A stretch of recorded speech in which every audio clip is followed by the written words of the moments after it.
In about 3.5 months, I have read 14 books. Now, for me, not being originally a huge reader, that's a pretty big deal, and something that I'm proud of.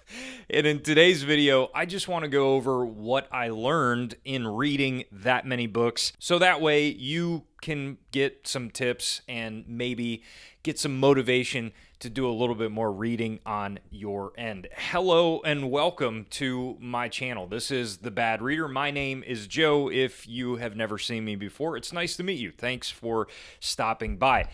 It is true, I just read these 14 books here that are all stacked up behind me.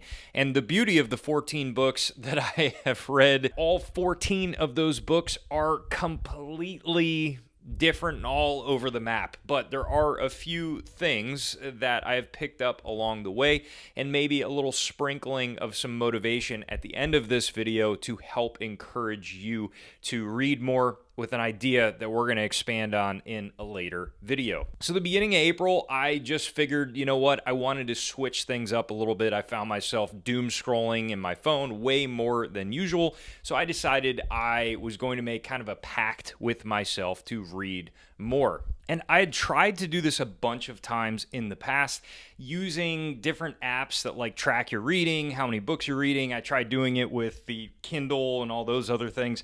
And I just decided to get a paperback or a hardcover book, a physical book, to start off this. And I learned that in using a physical book, it was way more motivating for me to read 14 books over the course of 4 months. Now, that is not the first time I've ever picked up a physical book. Hopefully, a lot of you guys are not assuming like, yeah, we thought it might be the first time.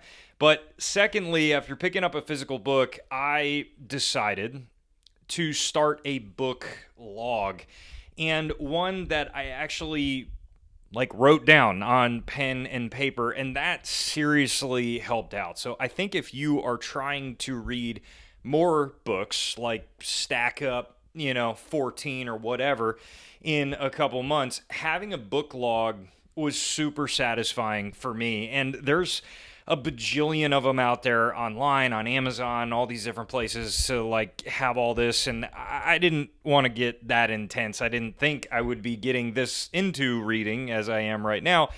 And I wanted to just kind of throw my own down there. So all I did was put the title, the page count, when it was completed, what my rating was out of 10, which, as you'll learn from this channel, is rather fierce, rather severe from the average reader's perspective, because I am not some literary genius. I am your average person that is or was not a fan of reading, but now I am. So this is all going to be my 100% raw and honest opinion. So I put the rating out of 10 and then a small note. And that alone helped, I found, magically motivate me to read more. But something else that I noticed was, this is such an interesting thing. So for me, when I used to read books as a kid in my teen years, it was for fun, obviously, like sci-fi, any of the not realistic books, right? I'll say. And then as I got to be a young adult, I realized that, and you might realize this too, that I wanted to learn something from the book. I wanted it to teach me something. Maybe it was because you might find that in life we lack a lot, like learning something anymore as an adult. So I always wanted to learn something, and coincidentally, I always found the most boring and ridiculous books, usually history related, that, shocker, I had a really hard time reading or completing. But I love the idea of learning something from the book. To start this, I realized something that you can do too. It's a little bit of a shocker, but you can actually find books where you still learn something and you enjoy reading. As an example of that, let's take, for instance, this is a great one by Cal Newport, Digital Minimalism. Great book, really excited about it because at the time I was very into digital minimalism. This was actually one of the first books that started this whole 14 books in 4 months kind of challenge that I weirdly ended up like getting myself into. And this is a great book. It is written really well, got pretty high ratings for me. It's a 7 out of 10. That's very high for this list of normally. And it was fun and easy to read. And I think that's the common theme that I realize is choosing fun and easy books. Ones that I am looking into, I'm actually very, very interested in the book. It seems like it's going to be a fun book that's going to challenge me and make me think maybe differently than I did before. And then also the fact that you're still learning something from that book. And that doesn't have to be a book that you are picking up that's like super hypercritical, like I had mentioned with the history book. It could be something as simple as like Fahrenheit 451. That's a great book.